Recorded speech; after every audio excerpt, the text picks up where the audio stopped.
Hello dear aspirants, welcome to my YouTube channel madam wow.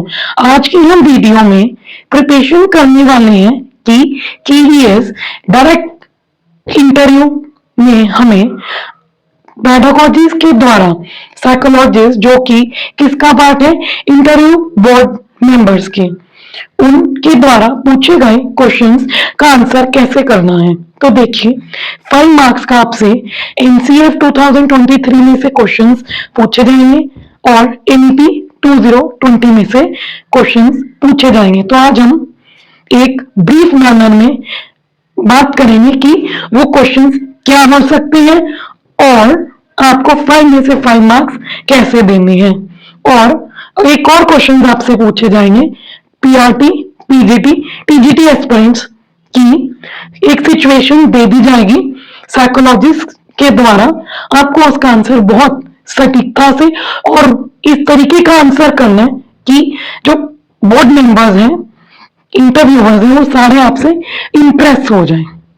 तो आपको वो questions का आंसर कुछ इस तरीके से करना है कि आपको शो करना है कि आप एक प्रभावी टीचर हो जो कि एक मल्टी टैलेंटेड है, लर्नर है और बच्चों को पढ़ाने के बिल्कुल योग्य है। और चलिए आइए हम स्टार्ट करते हैं। अब ये जो आपका एनसीआर 2023 है और एनईपी 2020 है, इसको नोट कर लो 5 मार्क्स और 2 या 3 नंबर आपके जुड़ेंगे जो आपके कंडीशनल बेस्ड पेडागोजिस्ट क्वेश्चन होंगे। और आपके जब आप ये क्वेश्चन का आंसर दे रहे होगे, इस बीच आपकी क्या नोटिंग होगी, communication skills and personality on the way you give answer to their question, उसके भी 5 मार्क्स है। तो बनी रहो वीडियो में और बाकी 5 मार्क्स आपकी डेमो टीचिंग की है। जब ये वीडियो देखिए पूरी बात क्लियर होगी कि इंटरव्यू में कैसे बैठना है, कैसे एंटर होना है, कैसे आंसर्स देने हैं। सारी वीडियोस बन रखी है और मेरी एक रिक्वेस्ट है एस्पिरेंट्स कि आपको इसी YouTube चैनल पे आपकी पक्की भर्तियों की जो तैयारी होती है कॉमन पेपर की, वो करवाई जाएगी, चाहे वो केवीएस की भर्तियां हो या एमआरएस की हो, एमवीएस, DSSB में जो कॉमन पेपर आता है। तो प्लीज इस YouTube चैनल को ज्यादा से ज्यादा लाइक करो, शेयर करो और सब्सक्राइब करो। चलिए आइए हम सीखते हैं और अपनी तैयारी करते हैं। इसी वीडियो में बेटा मैं आपकी तैयारी 10 या 15 नंबर की करवा दूंगी, तो वीडियो पूरी देखना, हो सके तो बार बार देखना, क्योंकि इस वीडियो के बाद आपको अब आगे तैयारी करने की जरूरत नहीं है।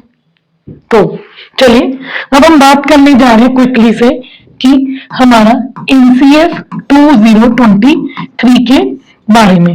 अब इसके सबसे पहले अगर वो आपसे क्या पूछेंगे, चेयरपर्सन, तो क्या जवाब दोगे, हु इज, ऐसे पूछ लेंगे, who is the chairperson of this national steering committee for, question देख लो, who is the chairperson of national steering committee for the national curriculum framework.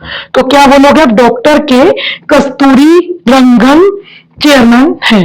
और क्या पूछ सकते हैं कि एनसीएफ 2023 MDOE यानी मिनिस्टर ऑफ एजुकेशन को कब इसका जो ड्राफ्ट था वो भेजा गया, तो ड्राफ्ट भेजने की डेट है 29 जुलाई 2023 और पब्लिकली ये कब रिलीज हुआ था, 23 अगस्त 2023। पब्लिकली बोलो बेटा कब रिलीज हुआ था, 23 अगस्त 2023। अब जो हमारा एनसीए 2023 है, इसके अंदर क्या क्या आता है, तो क्या आप पैनलिस्ट को जवाब दोगे आप, एनईपी 2020 के सारे पॉइंट्स भी आते हैं और एनसीएफ 2022 वाला भी, और क्या आएगा RTE 2009, ये सारे किसके अंदर आते हैं, एनसीएफ 2023 में। अब अगर मैं आगे बात करूं कि ये जो एनसीएफ 2023 है, इसके अंदर कौन सी एज ग्रुप की बात होती है, तो वो नोट कर लो। इसके अंदर बात होती है, मैं बता देती हूँ, याद कर लो, 3 to 18 ईयर्स एज ग्रुप की। दोबारा देख लो, एनसीआर 2023 में 3 to 18 ईयर्स एज ग्रुप की बात होती है और इसके अंदर जो है एनसीआर 22 भी इंक्लूड है। तो अब अगर एनसीआर 22 भी इंक्लूड है तो थोड़ी सी आपको बेटी जानकारी इस चीज की भी होनी चाहिए कि NCFFS 2022 3 to 8 ईयर्स के बच्चों के लिए है, ये फाउंडेशनल स्टेज है। अगर इन्होंने आपको कंफ्यूज कर दिया फाउंडेशनल स्टेज में क्या आएगा, NCF 22 या NCF 23, तो क्या जवाब दोगे? NCFS 22, क्योंकि ये फाउंडेशनल स्टेज के लिए है और 3 to 8 ईयर्स के बच्चों के लिए है, और NCF 3 to 18 ईयर्स के बच्चों के लिए है, क्योंकि इसके अंदर NEP 2020 आती है। ठीक है, तो हम आगे चलते हैं। और ये जो पूरी फॉर्म है जो मैंने आपको ऊपर लिखी वो इंटीग्रेटेड फॉर्म है, ये वर्ड आपने यूज करना है। चलिए अब हम आते हैं NEP 2020 पे, क्योंकि देखो NCF 2023 का मेन पार्ट क्या है, NEP, तो इसमें क्या क्या वर्ड यूज होने हैं। अगर उन्होंने पूछ लिया कि NEP क्या है, इसका जो मेन ये पूछ लेंगे कि NEP का जो मेन आपका जो पैटर्न है वो क्या है, तो क्या बोलोगे? 5 + 3 + 3 + 4। अब ये है क्या, 5 साल बच्चा किस पे रहेगा? बाल वाटिका, आंगनबाड़ी, प्री स्कूल, और इस बच्चा इस एज में कब से कब तक है? देखो 3 साल का बच्चा है, 3 से 8 साल का हो गया, 3 to 8 तक। अब ठीक है, प्री स्कूल, बाल वाटिका, आंगनबाड़ी, फिर 3 साल में वो आएगा आपका 9 से 11 साल का। ठीक है, इसकी हम पूरी डिटेल में बात करेंगे। अब आगे देख लो, इसका बस अभी आप बेटा ये याद करो कि इसका पैटर्न क्या है, 5 + 3 + 3 + 4, और एक इस पे बेस्ड है 10 + 2 सिस्टम पे। NEP में अर्ली चाइल्डहुड एजुकेशन भी आती है। ठीक है, और इसका मेन एम क्या है वो पूछ लेंगे कि NEP 2020 का मेन एम क्या है, क्या हासिल करना? Foundational literacy and numeracy. बोलो मेरे साथ, NEP 2020 का मेन एम पूछ लेंगे तो क्या बोलोगे? Achieving the foundational literacy and numeracy means कि हर बच्चा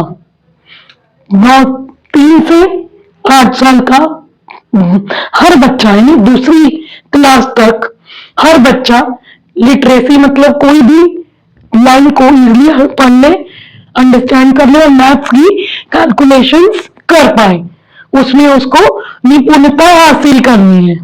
आगे एम क्या है, एम याद कर लो, learning through apple constructivism approach पे बेस्ड है, कंस्ट्रक्टिविज्म अप्रोच पे बेस्ड है। नेक्स्ट होलोस्टोइक है, ये अपने वर्ड याद करनी है, मल्टी लिंग्विस्टिक पे बेस्ड है NEP 2020, और वोकेशनल एजुकेशन की भी बात करता है, और 360 होलोजोइक प्रोग्राम है। बस इतना आप कर जाओगे, आपसे इतने से ही आंसर पूछेंगे। चलिए अब देखो NEP 2020 में पूछ लेंगे कितने NCF आते हैं, तो क्या बोलोगे?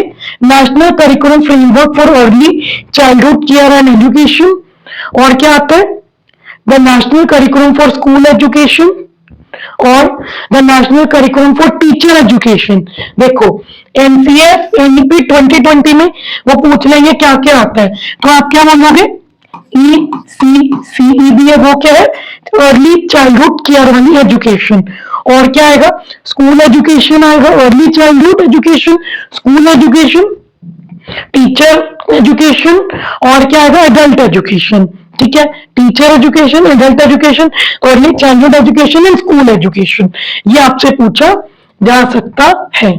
अब देखो, जो हम NCF बेटा पढ़ते थे वो हम NCF कौन सा पढ़ते थे? 2005 वाला, 2002 वाला, 1988 वाला, 1975 वाला। तो अब रिसेंट NCF कौन सा है वो पूछ सकते हैं, तो क्या जवाब दोगे? NCFSE 2023 वाला। ठीक है, चलो, और NCF 2023 में क्या है? NEP 2020, ये भी क्वेश्चन आपसे पूछा जा सकता है। ठीक है, और आप देख लो NCF 2023 में क्या क्या मेन पार्ट्स है, तो कौन कौन से मेन पार्ट्स है इसमें? 5 मेन पार्ट्स है। सबसे पहले स्कूल में जो एजुकेशन होती है उसके उद्देश्य क्या है। दूसरा, क्रॉस कटिंग थीम्स, जो थीम्स आती हैं उनकी इंपॉर्टेंस क्या रहेगी। स्कूल में जो सब्जेक्ट्स हैं, जैसे 11वीं 12वीं में आर्ट्स एंड कॉमर्स है, सब्जेक्ट का कॉम्बिनेशन। जो इसका चौथा पार्ट है स्कूल कल्चर, स्कूल में क्या कल्चर होगा और क्या क्या प्रोसेसिंग यानी उसकी बात बोली गई है, और स्कूलिंग का इकोसिस्टम कैसे होगा वो बात एनसीएफ 23 में बोली गई है। तो क्या मेन 5 पार्ट्स है? स्कूल एजुकेशन के एम्स, फिर importance of cross cutting theme जो एक दूसरे को क्रॉस कट करती हैं, स्कूल के सब्जेक्ट्स, स्कूल का कल्चर और इकोसिस्टम, स्कूलिंग की जो इन्वायरमेंट है, इकोसिस्टम है, किस तरीके से रहेगी, इंक्लूसिव होमोजिव, किस तरीके की बातें इसके अंदर आपको पढ़ने को मिलेंगी। तो हम आगे चलते हैं, पूछ सकते हैं। अब अगला सवाल जो मैं आपको बताने वाली हूँ वो क्या होगा, ये आप इसके स्क्रीनशॉट ले सकते हो, क्योंकि इसके अंदर आपको ये पूछा गया है कि इसका करिकुलम गाइडलाइंस क्या क्या है। ठीक है, मेन इसमें चेंज किया गया स्कूल करिकुलम के ऊपर। मैं आगे आती हूँ मेन चीज के ऊपर कि करिकुलम एरियाज किस पे रखा गया है, पूछ सकते हैं। एनसीएफ क्वेश्चन होगा, एनसीएफ 2023 में करिकुलम एरियाज को किन किन पे जोर डाला गया? लैंग्वेज पे, mathematics and computational thinking, science, social science, art education, interdisciplinary areas, physical education and wellbeing and vocational education पे। और इसका एनसीएफ का बॉर्डर कैटेगरी क्या रहेगी?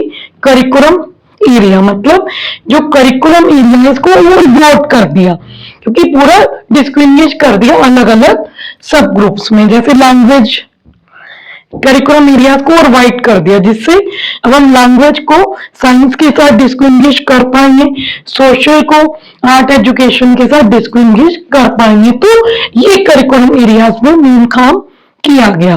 तो नेक्स्ट है हमारा लैंग्वेजेस। ये बहुत इंपॉर्टेंट है कि एनसीएफ 2023 में कितनी लैंग्वेजेस की बात बोली है, तो क्या बोलोगे? मल्टी लैंग्वेजेस है, जिसमें क्या आएंगे? 3 लैंग्वेजेस, R1 R2 R3। ठीक है, एक लैंग्वेज के से ज्यादा। अब R1 में क्या बोला गया है? मदर टंग में, टंग वाली जो लैंग्वेज है या स्टेट लैंग्वेज में, ये वो लैंग्वेज होगी जिस लैंग्वेज को भी सबसे पहले स्कूल में बच्चे को पढ़ाया जाएगा। In which literacy first learn in school. Literacy मतलब बच्चा किसी भी रीड एंड राइट, किसी भी लैंग्वेज को रीड करेगा, राइट करेगा और अंडरस्टैंड करेगा स्कूल में। वह लैंग्वेज जो मदर टंग भी हो सकती है या सीट की लैंग्वेज भी हो सकती है, जिस लैंग्वेज में बच्चे को स्कूल में सबसे पहले पढ़ाया जाएगा, वो होगी R1 R2। कोई भी लैंग्वेज हो सकती है जिसमें R1 नहीं आएगा, और R3 क्या होगी? एनी लैंग्वेज, मतलब ऑप्शनल, जो ना R1 में है और ना R2 में है। तो ये हमारी लैंग्वेजेस है, मल्टी लैंग्वेजेस है, किसके अंदर? एनसीआर 2023 के। क्या देखा गया उसका एम, गोल, क्या कॉम्पिटेंसी है और क्या आउटकम निकला? तो क्या क्या होगा देखो, AGCO, तो एम, करिकुलम एम, गोल और कॉम्पिटेंसी कितनी है? क्षमता, योग्यता और क्या रिजल्ट निकला? तो ये भी वो पूछ सकते हैं, तो ये मेन चीज है। अब ये तो इसमें से तो एक क्वेश्चन वो आपसे पक्का पूछेंगे, क्योंकि इसके अंदर आपका एनईपी 2020 और एनसीएफ 2023 कवर होगा। तो इसको ध्यान से समझना कि जो हमारा अभी मैंने आपको पहले बताया था कि 5+3+3+4, ये जो पैटर्न है दोनों में है, एनईपी 2020 में भी और एनसीएफ 2023 में भी। देखो 5 वाला क्या है? 3 ईयर बच्चा आंगनबाड़ी में रहेगा, प्री स्कूल। ठीक है, 3 से 6 साल बच्चा इसमें रहता है, और एज 6 to 8 वो कौन सी क्लास में रहेगा? पहली, क्लास 1 और क्लास 2। तो 2 ईयर बच्चा किस में रहता है? Class 1 class 2। इस स्टेज का क्या नाम रखा गया? देखो, फाउंडेशनल स्टेज। ठीक है, क्या नाम रखा गया? सारे बोलो, ये इंपॉर्टेंट है। फाउंडेशनल स्टेज, इसमें बच्चा कितने साल रहेगा? 5 साल। तो अब अगली स्टेज में क्या क्या सिखाया जाएगा? प्ले एक्टिविटी बेस्ड लर्निंग, मतलब खेल कर एक्टिविटीज करके बच्चों को लर्निंग करवाई जाएगी। जैसे कि हमें फर्स्ट के बच्चे को सिखाना है फ्रैक्शन के बारे में, तो टीचर क्या करेगी? प्ले करेगी। एक कोई डीएनएम मटेरियल लेगी, जैसे चॉकलेट ले ली, चॉकलेट के पीसेस से थोड़ा गेम खिला के उनको फ्रैक्शन में न्यूमरेटर और डिनोमिनेटर समझाएगी। अब 3 ईयर बच्चा कौन सी क्लास में रहता है? Class 3rd to class 5th, और इसमें इसकी एज कितनी है? 8 to 11 ईयर। और इसको क्या कहते हैं? प्रीपेटरी स्टेज। प्रीपेटरी स्टेज। और कितने साल तक बच्चा इसमें? 3। तो क्या हो गया? 5 and 3। इसमें क्या होगा? Play method, discovery, interactive classroom learning. Next हमारी है क्लास 6 to 8, बच्चा रहेगा 11 से 14 साल का, और इसको हम क्या बोलते हैं? Middle stage. और ये कौन सी क्लास से? 6 to 8 क्लास। ठीक है। और बच्चा इसमें एक्सपेरिमेंटल लर्निंग करेगा, मैथ साइंस के एक्सपेरिमेंट करके सीखेगा, सोशल साइंस और ह्यूमैनिटीज जैसे एसएसटी होगी। अब ये कितना हो गया? 5, 3 और 3। हाँ 3, फिर 4। चौथी स्टेज आपकी क्या है? Secondary stage. इसमें बच्चा जो है कितने साल का होगा? 14 से 18 साल का। इसमें आपकी 9 to 12th तक की क्लास आ जाएगी, और इसमें बच्चा 4 साल रहेगा। तो इस स्टेज में क्या क्या सिखाया जाए? क्रिटिकल थिंकिंग, और आपको एक फ्लेक्सिबिलिटी दी गई है सेकेंडरी स्टेज में कि आप अपनी मर्जी से सब्जेक्ट चूज कर सकते हो कॉम्बिनेशन में। तो ये बात आपको क्लियर हो गई कि कौन सी एज में क्या क्या किसमें पैटर्न के अकॉर्डिंग कैसे सब डिवाइडेड किया गया, क्योंकि बेटे इसमें से तो सवाल बनना है। वो पूछ लेंगे कि पहले 5 जो 5+3+3+4 का पैटर्न है, तो बच्चा जब 5 वाली स्टेज को क्या बोलते हैं? Foundational stage. ठीक है। और 3 वाली स्टेज को प्रिपरेटरी स्टेज, फिर 3 वाली स्टेज को मिडिल स्टेज, फिर सेकेंडरी स्टेज 4 वाली को, और इनमें क्लास पूछ लेंगे। तो पहले कौन सी क्लास में है? आंगनवाड़ी प्राइमरी क्लास 1 क्लास 2, फिर किसमें आएगा? क्लास 3rd to 5th, और फिर 6 to 8 and 9 to 12th। Next अगर हम बात करें कि इनमें कुछ इस तरीके की एक्टिविटीज हैं जो आपसे इतना डीप पूछेंगे, वो हम आगे आ जाते हैं। किसी को स्क्रीनशॉट लेना हो ले सकते हैं, क्योंकि अब मैं आपको मेन बात में आती हूँ। सेकेंडरी स्टेज, ये क्वेश्चन पक्का किससे पूछा जाएगा? टीजीटी, पीजीटी और इवन इनसे तो पूछा ही जाएगा। तो देख लो सेकेंडरी स्टेज को, जो मैंने आपको क्या बताई थी, लास्ट वाली 4 वाली, ठीक है, 5+3+3+4 ये वाली स्टेज। इसमें बच्चा 4 साल बिताता है। फेज 1 और फेज 2 किया गया किसमें? एनसीएफ 2023 में। तो बेटा देखो इसके अंदर फेज 1 में ग्रेड 9 एंड 10 यानी 9वीं 10वीं, और इसके अंदर फेज 2 में 11वीं 12वीं, ग्रेड 11 एंड 12। करिकुलम एरियाज को 4 सब ग्रुप्स में बांटा गया। कौन कौन से? याद करो कौन कौन से एरियाज में बांटा गया? यस, करिकुलम ऑफ गोल, फिर किसमें बांटा गया? Curriculum of aim, competency and learning outcomes. इसी तरीके से सवाल आएंगे, समझना। ठीक है, नेक्स्ट बात करते हैं हम। और ये डायग्राम बहुत इंपॉर्टेंट है जो अभी मैंने आपको समझा दिया। और आपसे ये पूछा जाएगा कि डिसिप्लिन ऑफ चॉइस, मतलब सब्जेक्ट की चॉइस किसमें दे रखी है? 11वीं 12वीं में। और मेन चीज मैं आपको बता देती हूँ कि ग्रेड 11th और 12th को किस तरीके से सब्जेक्ट का चयन करना है, तो ये भी आपसे पूछ सकते हैं। पीजीटी टीचर्स ध्यान से समझना। देखो कंपल्सरी है दो सब्जेक्ट, सब्जेक्ट 1 और सब्जेक्ट 2। तो कितने कंपल्सरी सब्जेक्ट है? दो सब्जेक्ट। अब at least one of this two language native to India. देखो ग्रुप 1 में क्या रखी गई है? लैंग्वेजेस। और वो लैंग्वेज ग्रुप 1 में जो रखी गई वो क्या होनी चाहिए? इंडिया की लैंग्वेज होनी चाहिए, रीजनल लैंग्वेज। अब ठीक है, सब्जेक्ट 1 सब्जेक्ट 2 कंपल्सरी है, समझो मेरी बात।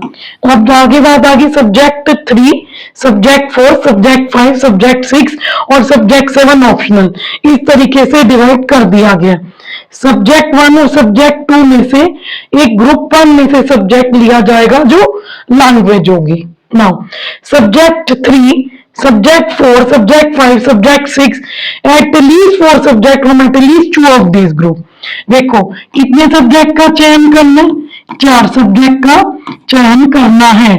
और अब ये 4 सब्जेक्ट में से 2 सब्जेक्ट इन ग्रुप्स में से कंपल्सरी होने चाहिए। क्या बोला मैंने? 4 सब्जेक्ट में से 2 सब्जेक्ट इन ग्रुप्स में से क्या होने चाहिए? कंपल्सरी। ग्रुप 2 में कौन से सब्जेक्ट्स आएंगे ये पूछ सकते हैं, तो पढ़ लो मेरे साथ। Art education, dance, theatre, sculpture, painting, physical education, sports, game, yoga, vocational education assign to NCQF। इसमें लोकल असेसमेंट रहेगी जो इंटरनल एग्जामिनर होते हैं। ग्रुप 3 में social science, history, geography, political science, economics, philosophy, psychology, ये एरियाज होंगे। Group 4 में maths, computational thinking, mathematical program, coding, business maths, science, physics, chemistry, bio. ठीक है, इनमें से बच्चा 2 सब्जेक्ट कंपल्सरी चयन करेगा और बाकी वो कोई भी इसका चयन हम आगे देखते हैं कि वो क्या चयन कर सकता है। तो देखो सब्जेक्ट कॉम्बिनेशन कुछ इस तरीके से बनेंगे, कॉमर्स के, साइंस के, SST के और मल्टी डिसिप्लिनरी कॉम्बिनेशंस। तो देख लो जो हमारा बेटे कॉम्बिनेशन 1 होगा उसके अंदर क्या क्या बच्चा ले सकता है? इंग्लिश, हिंदी। देखो मैंने आपको बताया था सब्जेक्ट 1 सब्जेक्ट 2 क्या होने चाहिए? कंपल्सरी, और वो लैंग्वेजेस होंगी। तो कौन सी होगी लैंग्वेज? इंग्लिश, हिंदी। ठीक है, business studies, accounting, economics from group 3 लेनी है, यानी ग्रुप 3 और ग्रुप 4 में से 2 सब्जेक्ट कंपल्सरी लेने हैं। इकोनॉमिक्स एंड बिजनेस मैथ्स ले लिया।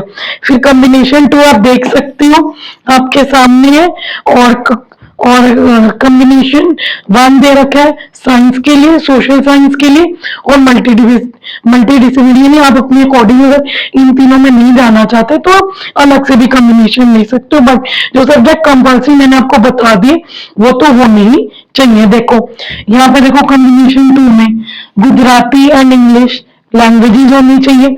फिर बायो, फिजिक्स, केमिस्ट्री ग्रुप 4 से ले लिया। फिर इंडियन म्यूजिक ग्रुप 2 में ले लिया। फिर मैथमेटिक्स ग्रुप 4 जो ऑप्शनल 7 सब्जेक्ट है। तो ये समझ जाओ।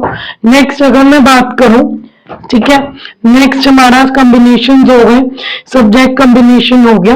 अब हमारा मेन चीज आती है वो हमारी क्या आती है इसके अंदर की, इसके अंदर NCF 2023 में क्या क्या बातें देखी गई है। देखो क्या क्या इंक्लूड है ये भी पूछा जा सकता है। करिकुलम एरियाज की बात बोली गई है और नॉलेज, कैपेसिटीज, वैल्यूज, एम्स की बात बोली गई है जो नेशनल करिकुलम फ्रेमवर्क में NEP 2020 की बात बोली गई है और सोसाइटी की विजन जिसमें कॉन्स्टिट्यूशन ऑफ इंडिया आता है उसकी बात बोली गई है। ठीक है, अब आप ये डायग्राम देख सकते हो। ये डायग्राम हमारा NEP 2020 का है। ठीक है, और सेम ही उसी तरीके से जो मैंने आपको एक्सप्लेनेशन कर दी। और एक और चीज आप याद रखना कि NEP 2020 में मेन किस में रखा गया? Foundation in literacy and numeracy पे रखा गया। इसमें 360 डिग्री होलोजोइक प्रोग्रेस कार्ड होगा और परख मेन इसके अंदर पूछेंगे, तो ये मेन चीज है। ठीक है, अब आगे देखो मेन बात आपको और मैं बता देती हूँ जो आपको याद करके जानी है कि मैंने आपको भी बताया था कि इधर हाँ, ग्रोथ इनरोलमेंट रेशो वो 50% का टारगेट रखा गया 2035 तक, ये पूछ सकते हैं 50% 2023 तक, ठीक है। और बस, और ये यहाँ पे परख, नेशनल असेसमेंट सेंटर पूछ लेंगे तो क्या बोलोगे, परख।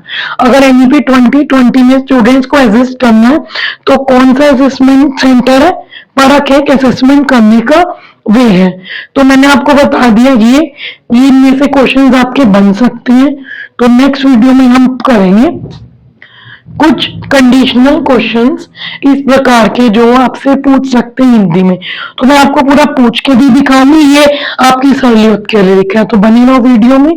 Do like share and subscribe to madam व YouTube channel. Thank you for watching and best of luck for contractual interview. Please comment करना, बताना कि कैसा रहा इंटरव्यू। Thank you.